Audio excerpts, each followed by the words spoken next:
¿Cómo le va? Bienvenidos a este ciclo nuevamente. Hoy en Protagonistas vamos a hablar de violencia de género, de lo que está ocurriendo en el país, de esto que comenzó a visibilizarse, que a través de lo que ha ocurrido en los últimos años, pareciera que hay cada vez más casos, pero les vamos a preguntar a los especialistas si en realidad hay más o hay una actitud distinta, y las mujeres especialmente se animan a denunciarlo. En algún momento tal vez la vergüenza, el castigo social, porque hay una sociedad que todavía debe mirarse hacia adentro en cada una de sus actitudes. Estamos creciendo y hemos hecho muchas cosas mal. Puede ser la clave para ir cambiando, para tratar de poner las cosas en su lugar, para de una vez por todas erradicar la violencia. En cualquier ámbito es malo, pero cuando esta ocurre en el plano físico, psicológico, para tratar de degradar a una persona, de hacerla sentir inútil o perder la categoría de persona, porque se llega hasta esos límites, estamos ante un problema serio. Vamos a ver cuáles son las edades, cuándo comienza, cuáles son los motivos en una sociedad machista que cambia a veces a los saltos y no desde el punto de vista de la reflexión y el análisis que se debe hacer y a partir de allí provocar un cambio a conciencia. Son las leyes las que están haciendo que los casos se multipliquen, aparezcan, son los medios también que amplifican y son el canal por el cual la sociedad está teniendo confianza a contar su historia. Bueno, son muchos aspectos, muchas preguntas que esta noche vamos a tratar aquí cuando abordemos violencia de género. Luego de los anuncios, vamos con el tema central.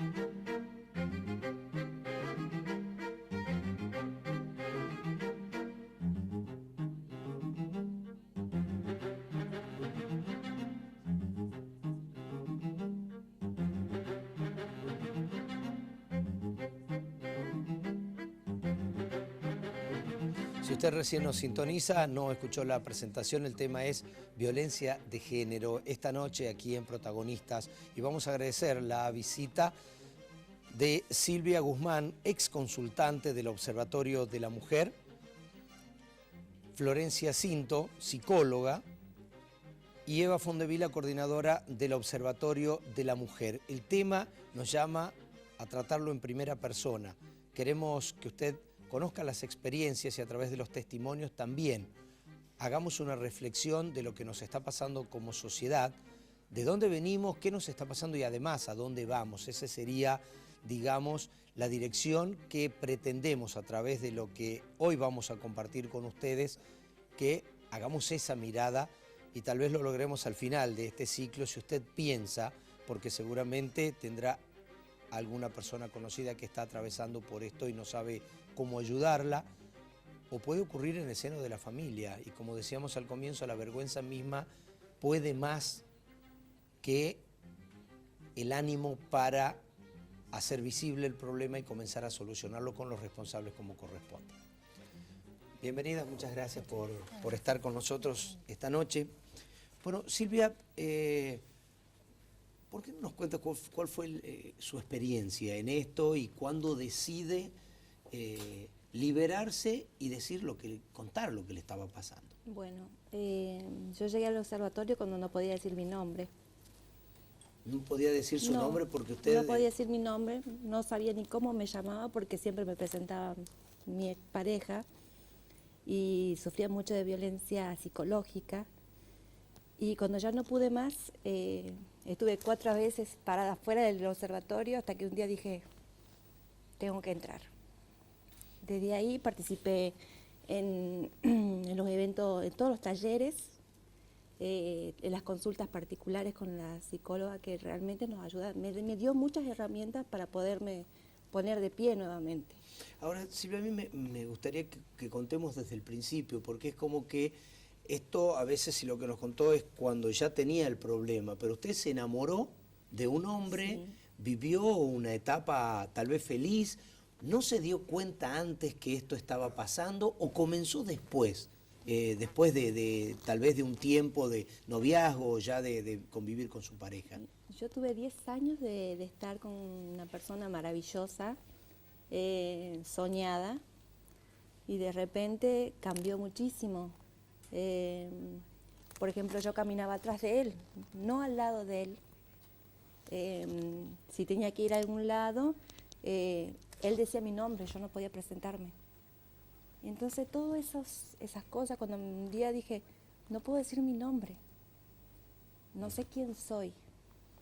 Y aparte de decir, vos podés, pero cuando me decía, voy a hacer tal curso para perfeccionarme, para seguir creciendo, él me decía, sí podés, y cuando iba a empezar me decía, pero a vos no te da la cabeza para hacer eso.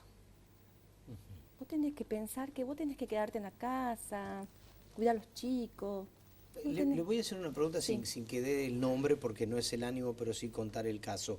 ¿Eres una persona con un grado alto de instrucción o es una Sí. persona, digamos, que tiene un oficio, que no tiene estudios? Tiene estudios universitarios y perfeccionamientos de posgrados, es una persona muy culta, es un profesional, o sea que esto no pasa tan solo con cualquier, Claro. sino realmente era un profesional el que tenía al lado que, bueno, médico, que uno considera que tiene otros conocimientos, y bueno, eso me llevó a empezar a decir, algo pasa. ¿Por dónde notó que comenzó la falta de respeto? Porque dice que es como que la anuló como persona en un momento, pero primero fue normal la relación de pareja, como uno la sueña, como usted la soñó, era tal vez la otra parte que usted esperaba para completar su vida, planificaron un camino juntos y hasta ese momento él no le había levantado la mano, no la trataba públicamente así en los primeros años. No, en los primeros años era todo color de rosa, como Color de se rosa, dice, ¿verdad? Salíamos a todos lados. Cuando decidí tener mi primer hijo, me acompañó a hacer los estudios para poder quedar embarazada.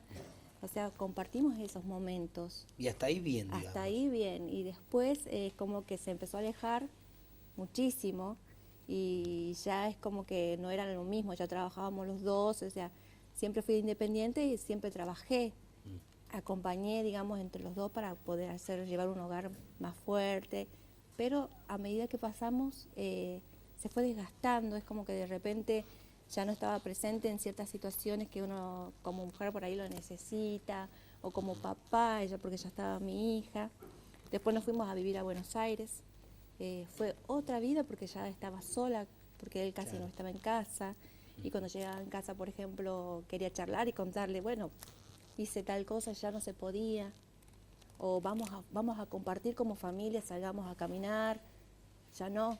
Él se negaba. No, tengo sueño, me voy a dormir. Y esas eran las contestaciones, entonces es como que llevaba una vida con mi hija sola, nosotras. Entonces yo empecé a decir, a darme cuenta, digo, uy, ¿qué pasó? Bueno, tratemos porque siempre uno busca de que la relación siga, Claro. y que la familia siga, pero todos los intentos que hacía, vamos, salgamos juntos, compartamos, vamos a hacer una plaza con nuestra nena, Sí. no podía. No, más tarde, o como yo decía, yo me sentía un fantasma. Claro. Y usted tal vez pensó que se había terminado el amor, que esto comenzaba, digamos, a dar un giro en este sentido, o comenzó a preocuparse cuando ya se sintió que él la minimizaba como persona. No, la verdad que me di cuenta recién cuando ya me veía caminando, como le digo, detrás de él, con un coche, con bolso, con una criatura en un brazo y detrás de él. Como él como gran señor y yo atrás y decir, caminemos juntos. No. Y él en un momento empezó a ejercer, me decía, violencia psicológica, es decir, o comenzó a golpearla. No, golpearme no. O sea, Bien. solo eso pasó una sola vez. que fue también lo que me llevó, porque lo hizo delante de mis hijos, y fue lo que dije, yo no puedo darle eso a mis hijos. Claro. No puedo que trataba de no discutir para evitar discutir delante de los hijos, yo no, porque yo decía, pobre mis hijos, ¿a qué le voy a llevar? No, entonces trataba de no, él buscaba pelear o me insultaba y yo siempre me llevaba a los chicos y nos encerrábamos en una habitación para no seguir.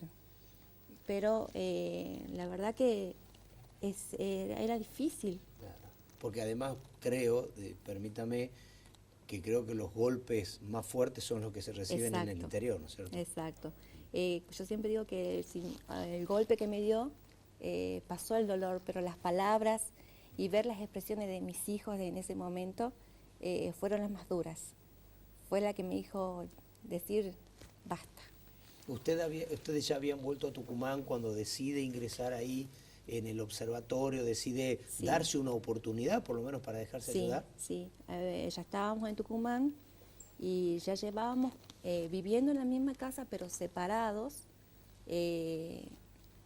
O sea, tenía que estar con él, si yo no estaba con él, él maltrataba a mis hijos.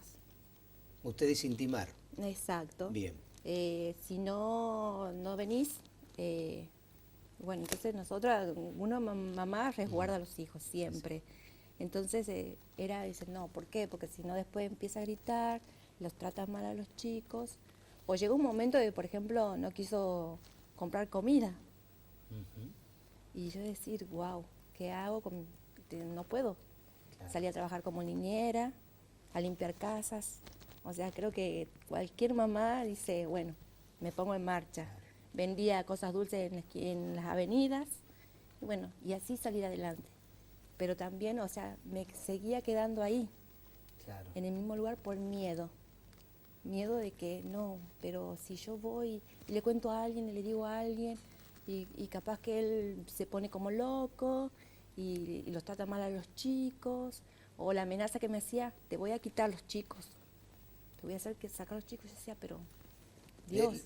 ¿Le cuestionó su rol de madre? ¿Le decía que era una mala madre? ¿O solo hablaba de usted mal como mujer? Como mujer. Como mujer. Y al último, cuando yo empecé a ir al observatorio, como ya empecé a tomar otra postura, a sentirme segura, a decir, no me puede quitar mis hijos porque mis hijos están bien cuidados, siempre he sido una mamá muy, digamos así, protectora de ellos. Cuidadosa y protectora, claro. No me puede quitar. Cuando empecé a entender que hay cosas que no podía hacer, es como que ya era más violento en las palabras. Vos estás viva porque el aire es gratis. Decía, no es así. Trabajás, y yo me acuerdo, trabajaba por semana y me pagaban 500 pesos. Me tenés que dar la plata para pagar las tarjetas, ¿no?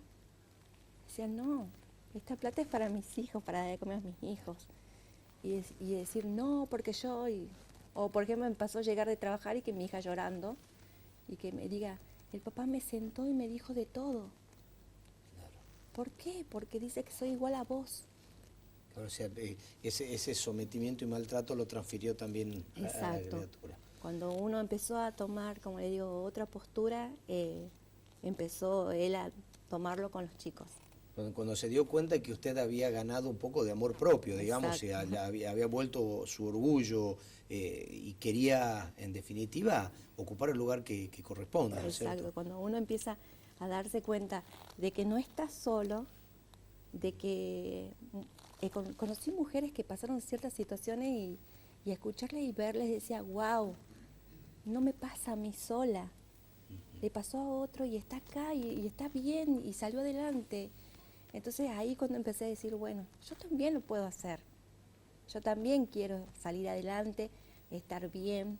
Entonces ahí empecé a tomar otras posturas, entonces decir, no, esta plata es para mis hijos, no voy a hacer tal cosa, y ahí es como que empezó más, y bueno, y ahí llegar al observatorio y que nos enseñan a volvernos a encontrar, a volver a, yo decía, puedo decir mi nombre.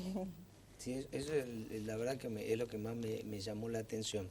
Silvia, Florencia Cinto es psicóloga, es del observatorio, sí, y tiene, además de este caso, seguramente visto muchos más, y yo quisiera preguntarle, ¿todas llegan más o menos en la situación que Silvia lo hizo? Porque debe haber grados, o llegan en distintas maneras, se despiertan y dicen voy a buscar ayuda. Y en este caso lo que voy a preguntar es decir, ¿cómo se llega a la situación de Silvia donde ni siquiera puede decir su nombre? Porque es como una pérdida de la autoestima, del valor como persona, ¿no? Bueno, al observatorio se llega principalmente por demandas espontáneas, ¿no? Se las recibe el equipo técnico, compuesto por trabajadores sociales y psicólogas, y la primera entrevista de admisión lo que se evalúa es esto que estás diciendo, el riesgo, ¿no? El riesgo de la persona.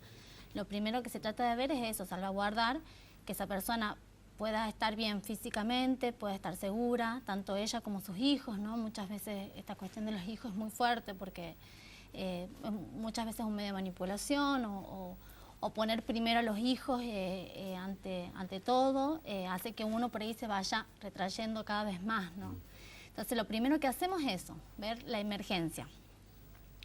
De ahí hay una segunda etapa, un segundo trabajo donde se hace la contención, ya sea psicológico-social, donde se va trabajando todos estos puntos, ¿no? Lo que es la autoestima, el poder hacer un nuevo proyecto de vida, porque muchas veces se deja de lado la independencia económica o se tienen que volver a restablecer algunos vínculos que se fueron perdiendo. Entonces, bueno, ir como focalizando en eso. Y también está la instancia individual y grupal, ¿no? ¿Qué le lleva a una persona a punto de anularse, de ser sometida, en este caso psicológicamente, cuando todos los días se le dice que no va a poder hacer algo, no va a poder cumplir sus sueños, no va a poder afrontar un desafío en la vida, ya sea laboral o como mamá, que en algún momento también se la cuestiona? Es decir, porque ella venía de una situación prácticamente soñada y que en la realidad se estaba concretando. Es decir, conoció a un hombre, se enamoró, él también se enamoró de ella, estaban bien, no había problemas a la vista, porque hay situaciones seguramente que ya en los noviazgos, y de eso vamos a hablar un poco, comienzan a haber señales de que es probable que el problema después se profundice. Pero hay, digamos, un punto determinado para contarle a la gente dónde o cómo se empieza a perder eso. Sí, hay ciertos indicadores, ¿no? La idea es poder que una persona vaya visualizando cuáles son esos indicadores. Lo que nos pasa mucho es que llegan a consultar preguntando si tal o cual situación que los angustia mucho o muy conflictiva es una situación de violencia de género, ¿no? Esto que me pasa, ¿es violencia de género o no? Y tiene que ver con relacionarlo mucho con la violencia, con la agresión física, ¿no? Está muy relacionado lo que es violencia de género con agresión. Claro. Cuando la violencia, como es el caso de Silvia, que lo dejó muy claro, hay otros tipos de violencia, como la violencia psicológico-verbal, la violencia económica y patrimonial, la violencia simbólica, la violencia sexual, que por ahí está mucho menos visualizada, como cuesta más determinar que ese tipo de situaciones también son tan o más devastadoras que lo que es el golpe en sí, ¿no? Entonces sí nos pasa mucho esto, entonces poder ir visualizando algunos, no, esto, bueno, yo estaba bien siempre, ¿no? Yo venía bien hasta que de pronto... Y cuando vamos revisando la historia, historizando ciertas cosas, hay ciertos puntos o ciertas cosas que se van empezando a dar cuenta que son señales, ¿no? Que uno tuvo, pero bueno, uno va que el dejando... amor a veces ciega o que en pos de esa relación se va dejando de lado, digamos. Y muy relacionado con los estereotipos sociales también, ¿no? De que uno en el matrimonio tiene que aguantar muchas cosas, de que, bueno, no me separo porque mis hijos van a tener problemas, entonces como los hijos de padres separados son problemáticos, prefiero aguantar cuando, bueno, tener una familia donde un vínculo muy violento es muy perjudicial para los chicos sin duda, ¿no? Bueno, el rol de la mujer, la madre es la que tiene que encargarse de los hijos y quedarse en la casa y no trabajar. Bueno, por eso son estereotipos sociales que también acompañan a esto, ¿no? Sí, yo decía en la introducción también el tema del machismo, que está en definitiva muy arraigado a las costumbres y a lo que estamos nosotros esperando que ocurra de cada uno de los roles sociales.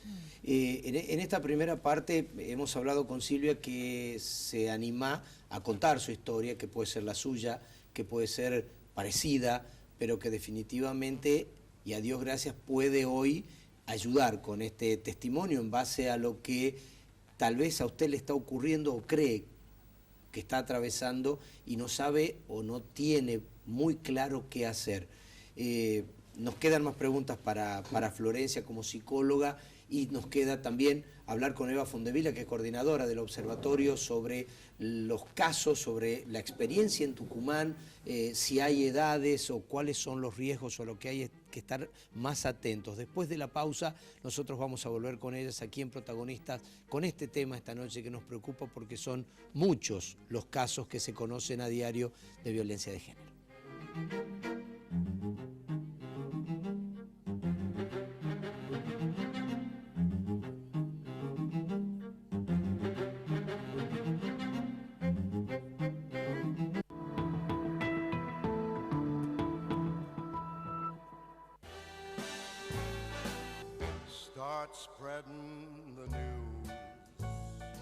Los diseños más destacados, estilo clásico y nuevas tendencias, calidad y elegancia. Marder Hombres. Desde hace más de 70 años acompañando el buen gusto de los tucumanos en indumentaria masculina. Marder Hombres. La vigencia de un estilo, el prestigio de una marca. Marder Hombres. Junín 55.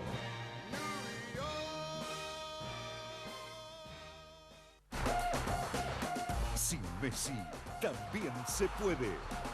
¡Vamos Argentina! ¡Gol! Eliminatorias Rusia 2018. Perú, Argentina. Este jueves a las 22:30 desde Lima en vivo. Televisión Pública Argentina.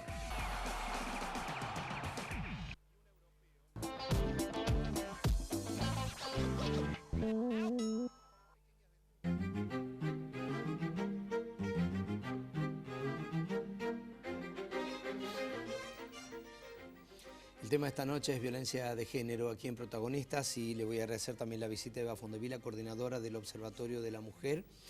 Y son muchas las preguntas en cuanto a haber visibilizado la problemática.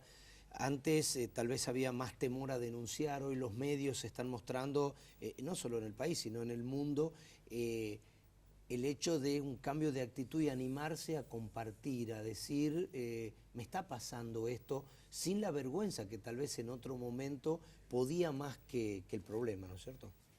Sí, bueno, el Observatorio de la Mujer particularmente en Tucumán tiene 10 años de construcción, donde el trabajo ha sido, por un lado, atender a mujeres como Silvia que se acercan a consultar lo que les pasa, pero sobre todo a trabajar con el resto de la sociedad de qué se trata la problemática de la violencia de género contra las mujeres. Esto por un lado en la atención, por otro lado en la sensibilización, en trabajar en capacitaciones, en fortalecer a los gobiernos locales para que sepan detectar y atender situaciones de violencia. Y creo que como sociedad fuimos aprendiendo, obviamente no solo la tucumana, a nivel nacional y a nivel mundial, que la violencia no es un problema entre dos personas, o un problema doméstico, o un problema que se queda entre cuatro paredes, sino que es una problemática social compleja, aprendida, como escuchamos recién, tanto en el testimonio como en la explicación que nos daba Florencia Cinto, que la vamos aprendiendo a lo largo de la vida. Vamos conociendo vínculos violentos, nos vamos acostumbrando a relaciones de poder desiguales, nos vamos acostumbrando a una sociedad que dice que los varones tienen que ser valientes y aguantadores desde bien chiquitos y que las mujeres tenemos que ser sumisas, que tenemos que aprender a tener ciertos comportamientos esperables, prolijos, y sobre todo esto, la sumisión, ¿no? La vamos aprendiendo de a poco y entonces después eso justifica la violencia. Creo que así como fuimos visibilizando como sociedad que la violencia no es un problema privado, sino que es un problema de todos y de todas, fuimos construyendo las leyes que nos van protegiendo. Y las leyes lo primero que hacen es obligar al Estado a crear estos espacios de contención, de visibilización, de promoción y de capacitación. Entonces, el observatorio es un ejemplo, como hay en todas las provincias, de intentos del Estado de acercarse a la problemática y también de dar cuenta de qué se trata, porque una de nuestras funciones principales también es sistematizar la información, saber cómo se comporta esta problemática en nuestra sociedad. ¿Son más las personas a través de la experiencia del observatorio en Tucumán que llegan, o mujeres por violencia física que por violencia psicológica? ¿Hay una especie de equilibrio, si tenemos que hablar de porcentajes? Son las dos manifestaciones que más son mencionadas por las mujeres cuando llegan, porque son, bueno, la violencia física, como decía antes una de nuestras psicólogas, es tal vez una alarma muy evidente para la mujer. Lo que pasa es que a lo largo de las entrevistas uno va descubriendo que la persona venía sufriendo distintos tipos de violencia. Obviamente por los temores y los tabúes que nosotros tenemos como sociedad, la violencia sexual es algo difícil de hablar. La violencia económica es muy difícil de ver y de asumir por las mujeres, porque en realidad todas las mujeres tienen en el mundo una relación desigual en cuanto a lo económico con respecto a los varones, digamos. Tenemos una participación económica muy importante en la economía del mundo, porque gran parte del trabajo que hacemos en la casa, en el cuidado de los chicos, de los adultos mayores, de los enfermos, también tiene un valor económico, pero sin embargo no es reconocido. Por lo tanto, las mujeres en sí hacemos todo un trabajo que no es visibilizado y por lo tanto económicamente en general estamos en desventaja. Y los talleres estos de los cuales ustedes promocionan tratan de que la persona descubra dónde comenzó o no se dio cuenta, porque por ahí en el golpe es como que se despierta, ya hay un problema, pero ¿cómo darse cuenta? Y ustedes ofrecen talleres o charlas también para que no pase o no llegue ya a un tal vez peligro, riesgo de vida una persona. Sí, todos nuestros talleres tienen que ver con prevención, es decir, trabajamos, por ejemplo, con adolescentes para construir noviazgos sin violencia, para que los chicos y las chicas se acostumbren a que pueden tener relaciones que no sean mediadas por violencia o por vínculos desiguales, tratar de trabajar lo que es la perspectiva de género primero, para que entiendan que los estereotipos con los cuales nos movemos son opresores, nos terminan volviendo desiguales y por lo tanto justifican, digamos, las relaciones de violencia después. También trabajamos con adultos, estamos haciendo un trabajo interesante con mamás que están en la residencia de madres de la maternidad, trabajamos con docentes de escuelas también, con médicos, ahora estamos llevando adelante un taller con oficiales y suboficiales de la Policía de Tucumán de la Regional Oeste, donde también surgen cuestiones muy interesantes que tienen que ver con cómo detectar situaciones de violencia, cómo nombrar correctamente eso que estamos escuchando, cómo cuidar a la persona que viene a hacer una denuncia, qué escucha atenta tenemos que tener para saber cómo derivar eso a la justicia para que investigue cuando hay delito, en los casos que llegan a las comisarías, por ejemplo. Entonces, trabajamos en capacitación y en sensibilización con distintos actores. Nos contaba Silvia recién que su esposo era digamos, una persona instruida con nivel universitario, porque yo voy a preguntar si por ahí hay diferencias entre los casos en el interior, que tal vez hay, o por ahí en familias no hay niveles de instrucción como puede ser la capital, donde tal vez el acceso es un poco más fácil para seguir estudiando, por una cuestión de costos o por ya la posibilidad de calidad de vida. ¿Qué podemos decir de esto? Es decir, ¿se diferencia tanto o atraviesa las clases sociales desde el punto de vista de formación, desde un universitario hasta una persona analfabeta, igual por ser varón, cree que en la sociedad tiene más derechos? Y no, atraviesa todas las clases sociales, ¿no? La violencia no es ajena a la clase, a la clase baja, por ejemplo, o alguien que tiene menos acceso. Que donde bueno, hay una casa más humilde, que el hombre sale a hacer un trabajo más rudo y que la mujer tal vez no tiene instrucción, se pueden dar más casos que en un nivel social donde tal vez los dos son universitarios o por lo menos tienen un grado alto de estudio, se supone que allí no puede haber ese problema. Lo que pasa es que la violencia de alguna manera deja a la mujer muy paralizada, muy humillada, con autoestima muy bajo, donde le cuesta poder denunciar ciertas cosas, no tan solo a nivel jurídico, sino denunciar, hablar de esto, hablar a la familia, ¿no? Poder decirle a alguien cercano lo que le está pasando, y eso no tiene que ver con clases sociales, ¿no? Esto tiene que Pero ver por con... ahí una mujer, le pido esto, una mujer que tiene una vida más bien acomodada, vive en una linda casa, tiene vehículos, vacaciones, le cuesta más decir, me golpean o psicológicamente me agreden, le cuesta más que una persona que tiene menos, de escasos recursos. Yo creo Digo que... por el nivel social de exposición. Tal vez una persona en un lugar determinado tiene un lugar de exposición mucho menor que alguien que vive en la capital, en un country, y que digan, yo viviendo acá voy a denunciar esto, aguanto. Bueno, a ver, por ahí en realidad estamos hablando de la misma situación, con distintos prejuicios o con distintas situaciones específicas en cuanto a lo habitacional, lo económico, ¿no? Que esos son factores que por ahí...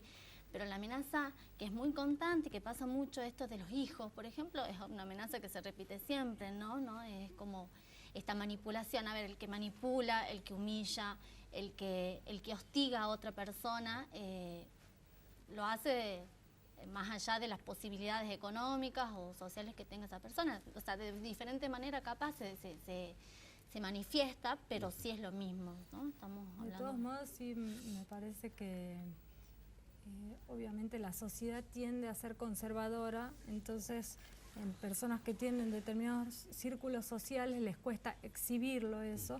Nosotros en tanto somos un servicio público, estamos abiertos a todo el mundo, independientemente de dónde vivan las personas, pero sí claramente la violencia como experiencia, digamos, de sometimiento a otro, también tiene otros factores asociados que los mencionaron, digamos, como la independencia económica respecto del otro, y eso sí está atravesado por qué posibilidades haya tenido uno en la vida, digamos. La autonomía económica suele ser un factor que también presiona hacia conservar una situación de sometimiento o reforzar ciertos temores. Si yo no tengo autonomía económica, puede ser que tenga más temor a romper un vínculo, claro, o a superar una situación. Pero también otras dependencias que no son la económica, como la simbólica en una sociedad donde si uno es conocido, o si el agresor es conocido, o si tiene pertenencia a determinados círculos, uno puede sentir que eso sea una presión.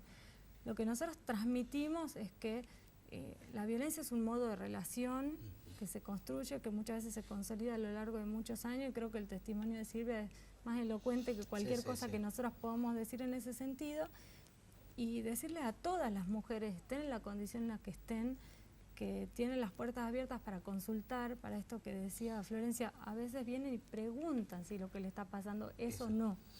Hay una serie de, bueno, ustedes han preparado, y creo que tenemos en pantalla para mostrar unos folletos que ustedes dan cuando dan las charlas, o lo pueden obtener en el observatorio, y que va mostrando, creo, distintos grados, mejor antes que después, dice, y ahí hay, que me gustaría que nos expliquen, estas señales de alerta que llevan por lo menos en una relación a establecer en una edad temprana de la misma las cosas que hay que tener en cuenta, ¿no es cierto? Así es, bueno, un poco lo que nosotros les proponemos a las mujeres es que vayan pensando que estas primeras maneras, digamos, en las que se empiezan a sentir incómodas, pero no saben discernir bien si tiene que ver con violencia o si es porque él es así o ella es así. No solamente trabajamos con violencia de pareja, ¿sí? Nosotros trabajamos con violencia hacia las mujeres y tenemos agresores diversos. Bueno, ¿cuáles de estas cosas? Las ofensas, las humillaciones, el control, la prohibición, son como las formas que al principio nos parecen más sutiles y que después se van agudizando cuando empiezan los empujones, las patadas y otras formas de violencia que nos parecen más evidentes, digamos. Lo que nosotros decimos que llega un momento que esto está tan incorporado porque uno piensa que tiene que ver con cómo es el otro y uno también lo vuelve al otro como, bueno, él es así o ella es así. Justifica, digamos. Y justifica, digamos, esas situaciones. Lo que nosotros decimos que son estas señales de alerta en las cuales uno se puede ir preguntando qué está pasando y pedir ayuda. Nosotros también atendemos lo que llamamos consultas de terceros. A veces vienen madres, padres, tíos, amigas, y respecto de las edades, que creo que lo mencionan a un momento, vemos que hay chicas jóvenes que empiezan a consultar, y esto tiene que ver no necesariamente con que la violencia ahora empiece más temprano, sino con que la disponibilidad de información, de un servicio de atención, de un Estado que dice tenemos dónde atender, bueno, al estar disponible también las alertas se dan cuenta antes, ¿no? Una amiga, un padre, una madre, un tío, un pariente dice, yo veo que a mi sobrina o a una chica o a un chico determinado, porque tal vez la violencia, tal vez conocemos menos la de hombres, pero se puede llegar por el observatorio, contar el caso, y ustedes ahí ¿qué hacen? Bueno, ahí nosotros asesoramos a través, como decíamos antes, de nuestra psicóloga, de nuestras trabajadoras sociales y de nuestras abogadas, a la persona que viene, incluso si no es la persona que lo está sufriendo en sí misma. Sí. Y si puede llegar esa persona, también lo hacemos, y si no, a través de esta tercera que nos consulta. Bien. Nosotros también, el ministro de Desarrollo Social, Gabriel Sheldin, de quien nosotros dependemos, siempre nos está insistiendo en que hagamos este abordaje integral que nos indica la ley 26.485, por eso antes decía, además de esta cuestión más subjetiva y más psicológica, también están todos los otros factores asociados que tienen que ver con las vulnerabilidades que tienen las personas, que a veces no les permiten romper con este círculo de violencia que tiende a consolidarse, ¿no? Silvia, me gustaría que nos cuentes después de esas situaciones, de esa decisión, de ese momento en el que se produjo un cambio de actitud, la ayuda que recibió, ¿cómo comenzó a transmitirla o a transitarla en su casa? Primero fue el de ir, no digo enfrentando, porque primero creo que se enfrentó con usted misma, sí, primero, y después llevó a eso, a ponerle un punto, intentó hablarlo con él. Hablarlo no se podía hablar, o sea, es más, yo empecé pero tenía mucho miedo de hablar, tenía miedo a los gritos, o sea, si quería hablar empezaba a llorar, pero cuando empecé con mi psicóloga y los talleres, es como que empecé a tener herramientas para poder decir, hoy no me voy a encerrar, por ejemplo. Yo veía que él venía y me encerraba en la habitación. Hoy me voy a quedar en la cocina, hoy voy a quedarme acá. O sea, esos pequeños pasos de decir, bueno, hoy no me voy a encerrar, eran enormes pasos para mí, de decir, bueno, estoy acá, bueno, por fin. Un pasito más, y así, y de repente si venía y había que discutir, de respirar y decir, no, para, claro, ya está. ¿Qué edad tenían sus hijos cuando comenzó este cambio? Lourdes tenía 7 años y Octavio tenía 2 años, más o menos. Eran pequeños. Eran pequeños, como sí, para comenzar, porque además está, como decía, la protección de ellos y de que este cambio, seguramente usted interiormente lo iba realizando, pero también había temores de lo que podían ser los daños colaterales, ¿no es cierto? Exacto. Siempre una mamá está pensando en los hijos, en que no vean que el papá discute o que el papá dice insulta. Uno quiere evitarle esas cosas. Si aparecían mis hijos en escena, lo que trataba de hacer era, vamos a la plaza, claro, para evitarle el choque con él.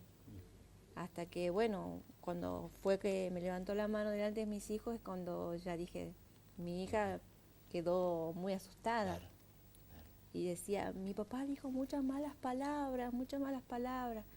Eso, dije, bueno, listo, ya está, pasó. Vamos a ir a pasar un lindo día, el papá, y tratar de no decirle porque el papá es malo. Claro, preservó eso también en los chicos. Exacto, sino decirle, bueno, se enojó mucho y dijo muchas malas palabras, pero ya va a pasar. Cuando lleguemos a la casa no se preocupen, va a estar todo bien. Y tratar de también estar serena, porque volver a mi casa era decir, ¿con qué me encuentro? Con miedo de volver. Claro. Pero también decía, bueno, ¿dónde me voy? Claro. Si me voy con mis hijos, ¿dónde? Porque incluso lo planteé, bueno, me voy a ir de la casa, andate, pero me voy con mis hijos, llévalos. Claro, no había... Y yo dije, bueno, ese era otro punto en donde uno dice, ya está, no hay más, no hay otra solución. El hecho de que la motivó a cambiar de actitud fue pensar en usted misma, en volver a creerse, a sentirse persona, o el temor de que sus hijos pudieran vivir un infierno, tal vez? ¿Fue más pensando en usted o en la situación de los chicos? Porque tal vez hay distintas formas de encarar y de pensar cómo solucionar esto. Primero empecé a darme cuenta de que como ejemplo de mamá, que le iba a mostrar a mis hijos, a mi hija que es mujer, de mostrarle de que sí se puede, que una mujer puede ser independiente, no que puede aguantar los gritos, que tiene que estar ahí y quedarse callada. O sea, yo no quería eso, no quiero eso para mi hija. Por eso también uno toma la decisión de decir, yo quiero mostrarle a mi hija que puede ser una mujer, una profesional, puede ser que no la puede venir un hombre y maltratarla o insultarla. Eso es lo que uno como mamá piensa, el ejemplo que voy a hacer para mi hija. O sea, creo que todo como papá piensa ser el ejemplo para los hijos. Entonces yo quería hacer eso. Nosotros después de la pausa, ya ingresando en el último bloque, vamos también a buscar aspectos desde el punto de vista de la ilustración que pueda darnos Florencia sobre los casos y qué tener en cuenta. También consejos para mamá y papá con chicas adolescentes. Hoy las libertades llevan a que muchas veces los papás no sepan el grado de relaciones que tienen las chicas, los grupos y cómo se manejan, y me gustaría, bueno, saber también a dónde recurrir, cómo están en la provincia, si es del interior, tiene que venir a la capital, y bueno, y qué mensaje nos deja Silvia, pero eso después de la pausa.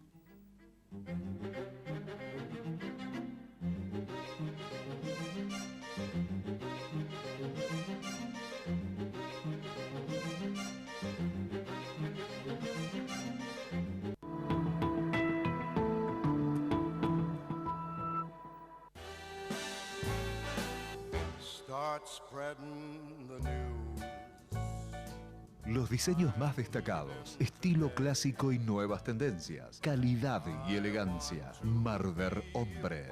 Desde hace más de 70 años acompañando el buen gusto de los tucumanos en indumentaria masculina. Marder Hombres. La vigencia de un estilo, el prestigio de una marca. Marder Hombres. Junín 55.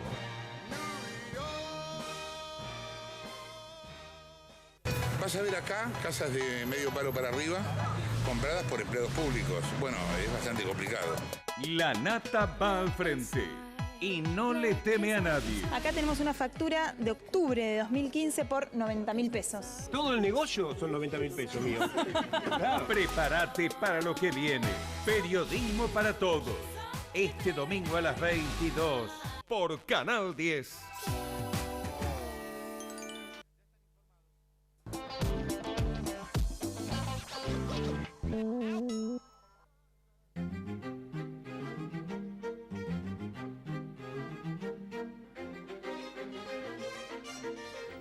Última parte de Protagonistas, el tema de hoy, violencia de género. Eva, hay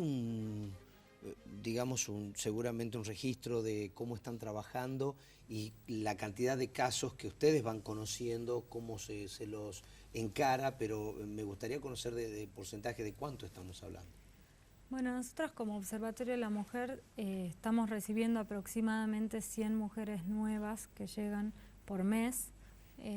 Luego, como les contaba antes Florencia Cinto, hacemos un seguimiento de cada una de esas situaciones, así que aproximadamente estamos haciendo entre 400 y 500 entrevistas por mes. Pero este número de 100 mujeres nuevas que llegan nos está hablando de, por un lado, de la difusión del servicio, de la visibilidad de la problemática y de algo que es sostenido, digamos, que hace mucha falta todavía sostener. En el interior, por ejemplo, si nos están escuchando y quieren hacer una denuncia o una consulta, ¿los municipios están ya trabajando con ustedes? ¿Todos tienen un área determinada? Sí, la ley 26.485 nos invita y nos obliga a fortalecer a los gobiernos locales para que tengan sus áreas preparadas para atender no solamente violencia, sino todas las problemáticas que hacen a la igualdad entre varones y mujeres. Así que en todos los municipios hay referentes, por lo general se desprenden de alguna manera del área social del municipio, que son referentes ante nosotras y ante el Consejo Nacional de las Mujeres en las temáticas que estamos tocando. Lo que nosotras les sugerimos a las mujeres es que se acerquen a su municipio a pedir ayuda, que se acerquen al área mujer, y en algunos casos de todas maneras articulan con nosotros las situaciones puntuales, y también por supuesto en los efectores de salud, en general en los hospitales, y si tienen que hacer una denuncia concreta pueden ir a las comisarías de su zona, y también por supuesto, sobre todo aquí en Capital, si están atrapadas o en alguna situación de emergencia pueden llamar al 911. Perfecto. Y hay una línea de teléfono gratuita nacional, que es la 144, donde pueden llamar desde cualquier punto de la provincia, y a su vez la línea 144 nos avisa a nosotros para que estemos al tanto y sobre todo para que hagamos este seguimiento. Porque muchas veces no se trata del hecho puntual de hacer una denuncia. A veces uno hace la denuncia, claro, pero después tiene que hacer todo un trabajo con una misma para poder continuarla, para acompañar ese proceso, ¿no? Florencia, para ir cerrando, aspectos que debemos tener en cuenta en esto, en cuanto a la denuncia, focalizarlo, de qué manera. Bueno, ante una situación de violencia, lo que se recomienda es cuando es una situación de riesgo, como decía Eva acá, siempre llamar al 911, ¿no? Salvaguardarse primero a uno, la salud, la integridad de uno y de sus hijos. Portar los documentos necesarios es otra recomendación, ¿no? Ya sean las tarjetas de cobro, la tarjeta de algo de dinero, algunos documentos, tanto de propio como de los hijos, y concurrir al observatorio. Nosotros estamos trabajando en el Hospital Centro de Salud, que es en la Avenida Avellaneda, 750. Trabajamos de lunes a viernes, de 8 a 18 horas, atendemos con demanda espontánea, se acerca y va a ser atendida inmediatamente. Silvia, yo la verdad que le agradezco la valentía de poder contarnos el caso, porque creo que esto va a poder ayudar a muchas mujeres a tomar esa determinación, la misma que le llevó a usted a estar parada frente al observatorio, la puerta de ingreso, y decir ingreso o no, y después de 2 o 3 veces romper ese límite personal y decir, bueno, ya no quiero vivir esta situación. ¿Qué le dice usted a algunas mujeres que seguramente nos están escuchando y que no se han atrevido todavía? Bueno, que no se den por vencidas, que sí se puede, y que aunque es difícil, se logra cambiar la vida. Uno tiene, crea un nuevo espacio. Yo continué con mi vida y la verdad que es completamente diferente. Hoy puedo decir que estoy de pie y que estoy feliz. Así que, aunque el primer paso es difícil, sí se puede. Y uno no está solo como cree. Hay mucha gente que te puede ayudar. Muchas gracias. Les agradecemos a la gente del Observatorio de la Mujer. Muchísimas gracias por estar con nosotros y por ilustrarnos. En realidad quisimos tratar este tema porque, como ustedes escucharon, hay 100 mujeres que se atreven por mes. Se tratan prácticamente 400 casos, pero la continuidad es importante para llegar con los profesionales acompañados a solucionar el problema. Lo de Silvia, tremendo, en el sentido de la primera persona, de lo que le ocurría en una vida, tal vez que comenzó como ella la soñó, a la par de un hombre, formando una pareja, un matrimonio, y además con la llegada de los hijos, y después el infierno. Pero el mensaje, como ella lo dijo, se puede, con ayuda, con acompañamiento.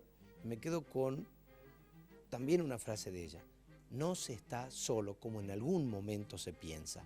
Y esto es importante para usted, tal vez, que nos está escuchando y que tiene que dar ese paso para abandonar lo que está ocurriendo a su alrededor y comenzar nueva vida con otras expectativas y con el derecho que tiene a rehacerla. Tiene derecho a ser feliz, tiene derecho a ser dueña de su destino. Nos vemos la próxima semana.